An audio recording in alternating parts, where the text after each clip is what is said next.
I put a few like high level things that are, I sort of just wanted to start like feeler conversations and get a feeling for how people feel about these topics and what we're doing and how we're sort of managing them. The first one up is feature flags, and I put a couple small comments, and then Michelle so thoughtfully roped me into commenting on a working group merge request about feature flags, which is going over about as well as I expected it would go over with that group. So there's a much longer explanation there. I would just say that my general feeling is that I have seen the wins of feature flags, right, where they are valuable because we had them and we were able to turn things off. And I think I have also seen the feature flags compounded on each other, complicated, intertwined spaghetti feature flags. I've seen feature flags used as a crutch to like decide to not turn something on for customers because could it be better? Sure, but is it better than what exists today? Probably as well. And I think those are all. I would say I've seen the. My perspective is that the negative side of feature flags, the things that I've mentioned, are much more visible than the positives that we get, because the positives are sort of the natural things that you would expect them to do, and so maybe there's like a bias that the more negatives just appear because you don't hear about the cases where feature flags did what they were supposed to. But I don't know. I just wanted to see sort of how this group was thinking about them. I will also say this group uses significantly more feature flags than we did in our other group, just in terms of a comparison. But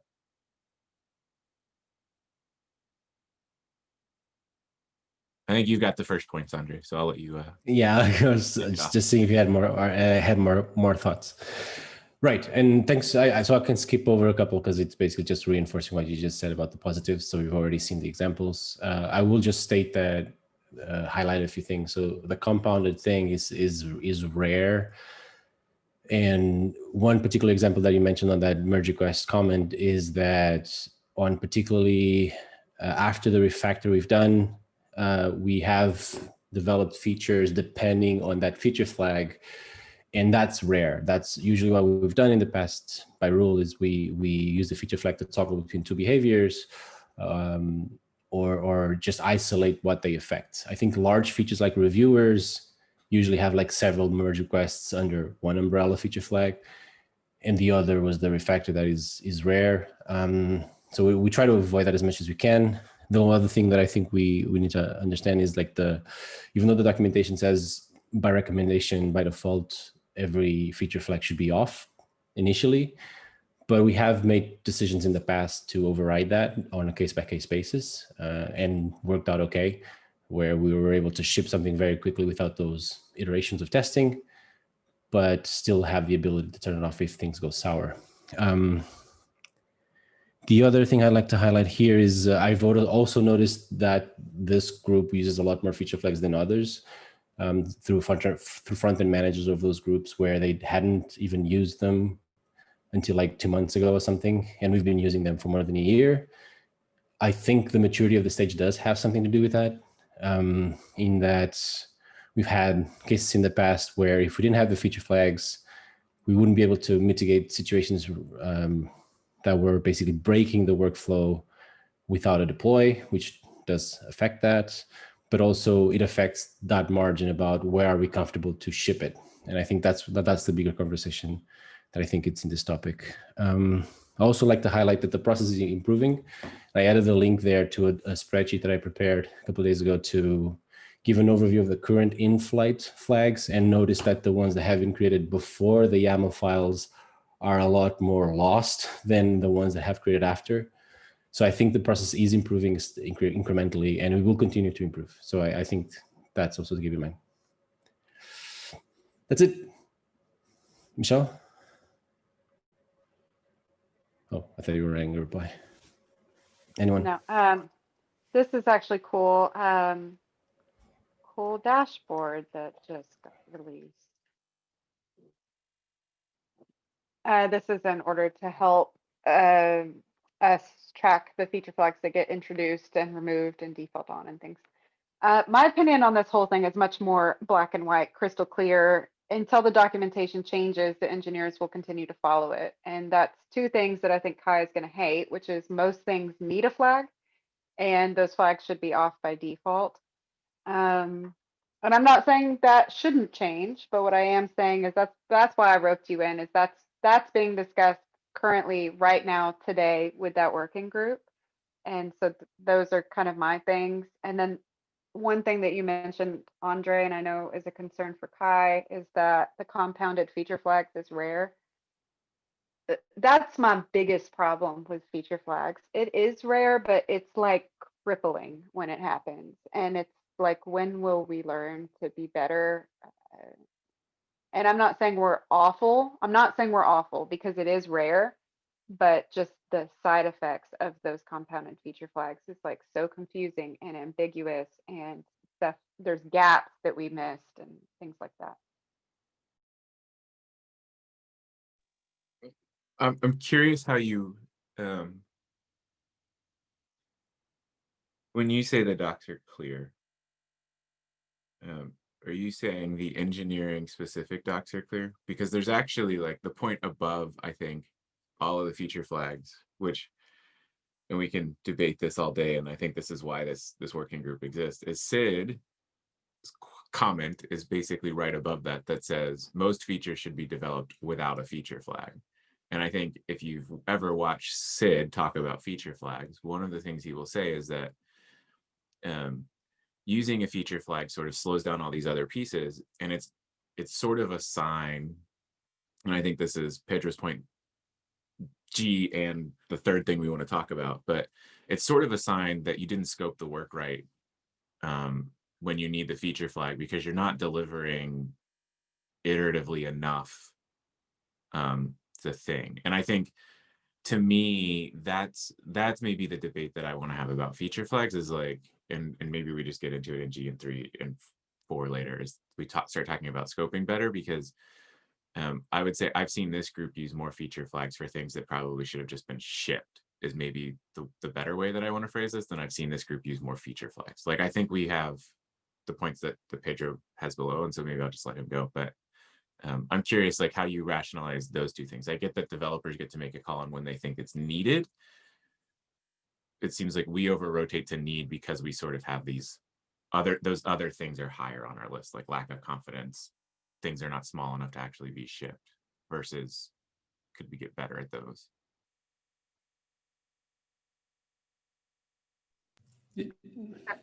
Again, just to answer that question, very easy for me personally to rationalize that.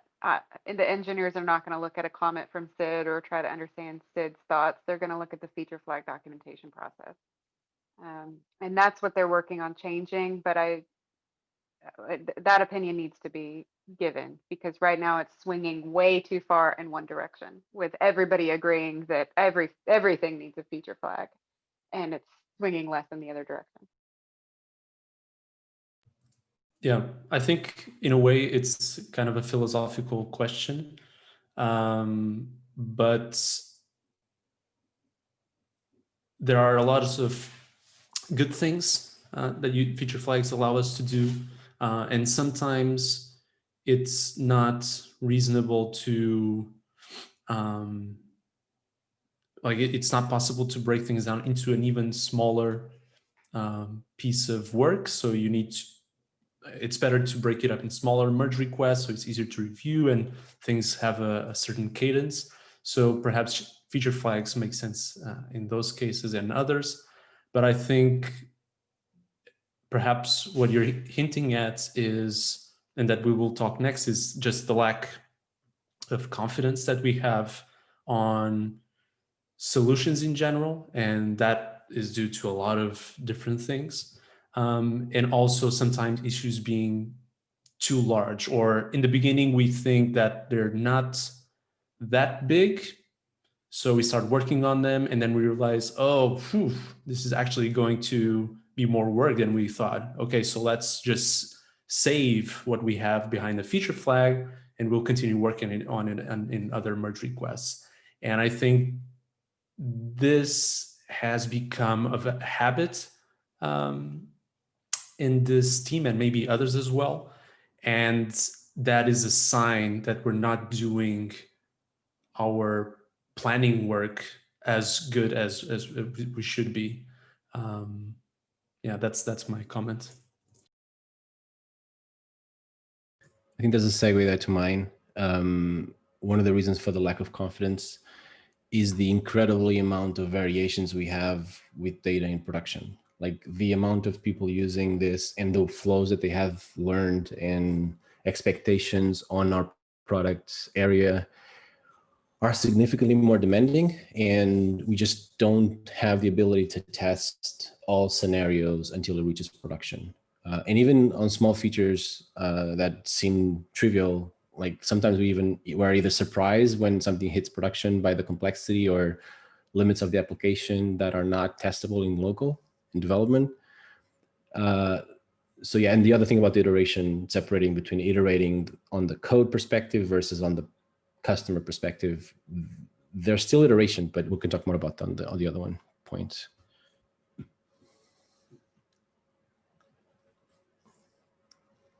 Okay.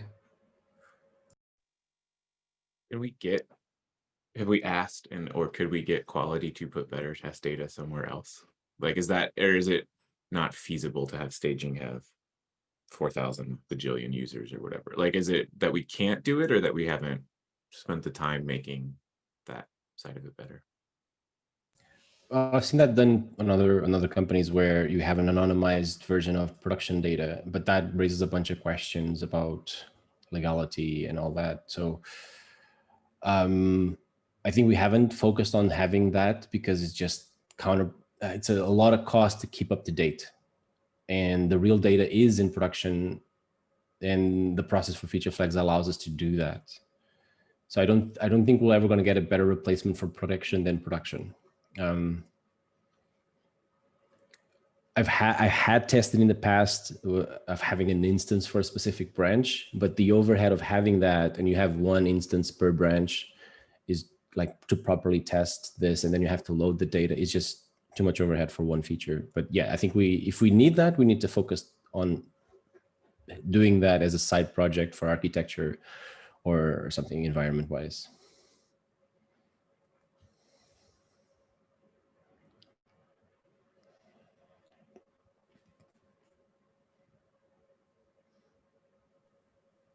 Cool. Tactically, I'm wondering if we can do a couple of things to help make this clearer.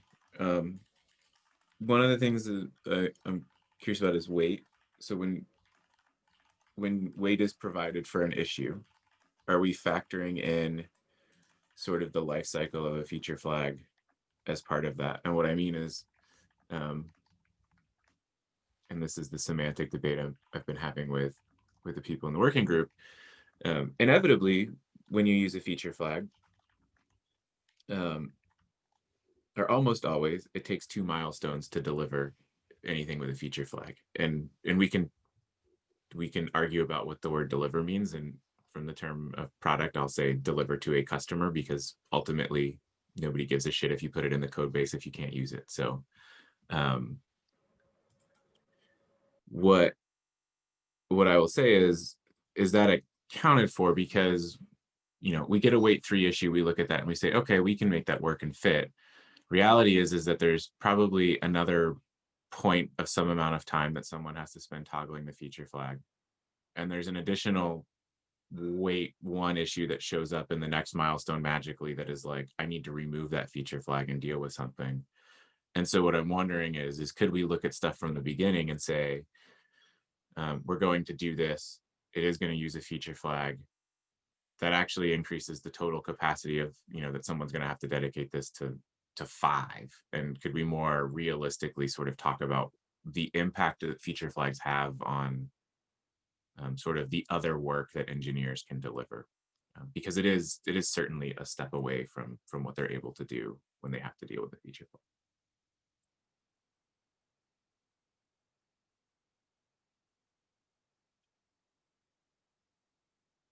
Sorry, that's me.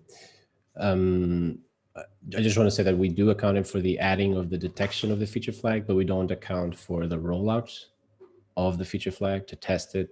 That's outside of the, as soon as the code is delivered in master, we assume that issue has completed.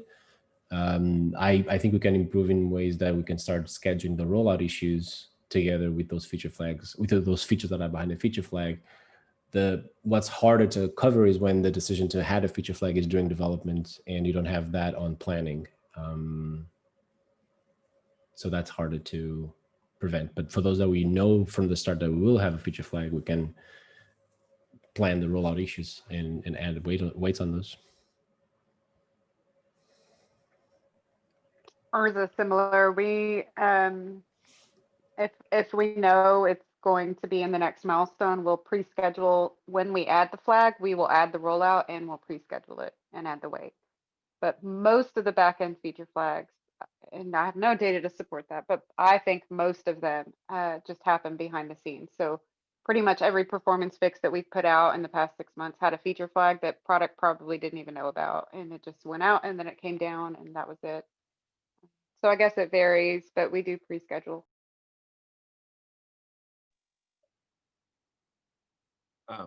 Product not knowing is one thing. I don't necessarily, I would say, need to know. I guess I'm curious. I mean, that would imply that like there's no overhead or capacity cost to using them, which I would say is not, I guess you're saying is true, but okay.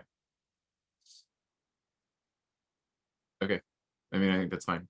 The other one would just be. But if there is, that's what I'm saying. When there is, those get pre-scheduled. Okay. The other would be on the merge request side. Is it possible to, I know I have seen rollout issues sort of get created on the fly during this milestone as I've watched issues roll in that like clearly a feature flag was introduced and we do those. Is it possible like that we can just be more explicit about like rollout issues being introduced? And then another crazy thought would be like, if you submit a merge request and you're adding a feature flag, sort of also immediately submitting a merge request that removes the feature flag, even if you're not ready to remove it, which has a cost of its own in terms of that code base might be changing and removing that feature flag might not work the same. But that would sort of lead to the fact that you're compounding things inside of a feature flag if you can't immediately also back that merge request or back that feature flag out within the next milestone. Because the intent would be that, and I think it's actually because we have sort of a two-step, you default on and then you have to remove it, which is like 2 merge requests to do something. But I'm curious if we could make that just easier to keep track of and have the work sort of done when it's added so that it is accounted for as part of adding it. So we get a better picture of like what the total work is. Because I think right now, like to your point of saying it's doesn't require capacity, I think would be, I mean, it obviously does, right? Like it has to, it requires a merge request and it requires people to type stuff in Slack. We just don't have a good measure of that because it's probably happening outside of planning. So just one thing, there's actually 3 steps. One is adding the detection of the feature with the feature flag. The other is another merge request to default to true. Then the third is to clean the detection. Then like you said, like opening the merge request ahead of time, it could be lingering for 2 milestones, depending on the feature. And yeah, keeping that up to date might be a cost and it messes with the metrics. And actually opening the merge request to do the change is not what's taking our time, is the testing, I think. I think it's the rollout to production, enabled for certain projects and enabled globally. And then opening the MR is pretty much straightforward. It adds a little bit more complexity now that technical writing is involved, but I'm expecting that step to become automatically over time, the documentation part, because we have the YAMLs. So we should be able to generate those sections automatic based on the YAML. So it should be getting easier as we go.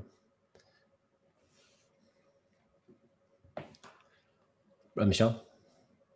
Yeah, I don't know how I feel about opening the MR, and you're totally right. It's really the testing. And maybe we need to focus on making that process more efficient. But Having an owner, sorry to interrupt, but having an owner will have a huge impact there, because one of the things we've seen is that we've casually like create the rollout issue, and that's that. But we haven't specifically say, all right, now you own this. And something that Kai pushed us on the merge ref was, give me two owners, like front end and back. And I think that changes significantly about like your two are in charge for rolling this out to the completion. I think that's a good step that we have started. And on the spreadsheet, I noticed that the ones that don't have an owner specified are older feature flags. So the recent ones, I think, from my. Would it not be the default that if you introduce a feature flag, you're responsible for testing it and getting it out of the code base? Like if you put it there, aren't you like by default responsible for getting it out? But yeah, by default, yes. And on simple features, yes. The problem when it's become multiple milestones, multiple merge requests, multiple assignees, that's when it gets complicated. Group splits, yeah. That too. I have nothing else to add. I would just say what Andre said is right about the rollout issue being part of the process now automatically. And but also this has always been the process here. Process also dictates that feature flag info has to be added to the description of the issue.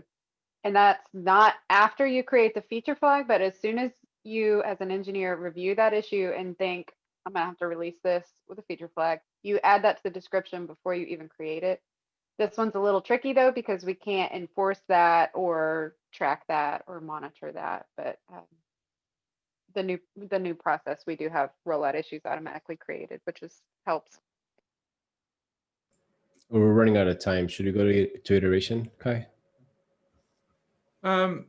We can, or we can save these topics for New Year's. I think, yeah, I think we've talked a lot about feature flags, and I'm thankful for the conversation there. And I think, you know, the goal is to try and see what we can do, and I'm glad everyone is receptive to my complaining about them. So, oh, yeah, absolutely. Well, as a next step, now that I have this really cool dashboard of how many feature flags is out there, and Andre, what you mentioned about the DRIs, maybe you and I can refine some of the existing rollout issues and start associating, even if they're not worked on right now, but having that DRI.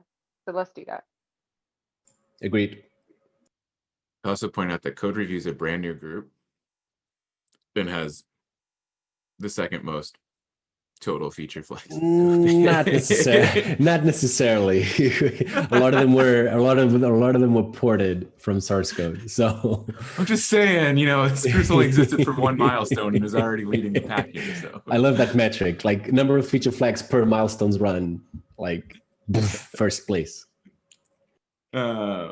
Yeah, let's talk about iteration. I don't think we'll have a ton of time to get into it. I think one of the things that's interesting about iteration is you can slice it a bunch of different ways, and there is certainly value in getting things into the code base, even if they're not quite ready to be delivered. I would say that is sort of like the bare minimum for iteration, where you don't have, you know, those long-lived merge requests and we get those in. I'm curious, sort of generally, like the other side of this, and again, maybe we just should get to number 4, is there's a lot of polish in this group that is rightfully warranted, much more mature, sort of those things. And I think those slow down our ability to deliver, or often create a let's not quite ship this yet while we add 2 more things that we think are needed, right? And so I'm sort of curious how we as a group people feel about, you know, adding additional scope or features versus shipping those much more incremental improvements, recognizing that we need to continue to work on something, but actually getting it in front of users faster. Yeah, you can skip my point. I think it's just what we already talked about, just the code separating from product delivery. But Pedro, I want to hear your point. Yeah, to summarize, I think it's about increasing user value, even if it's a very, very, very small value that we're increasing. But we also have to balance that as you said, we are a group that has a very old history.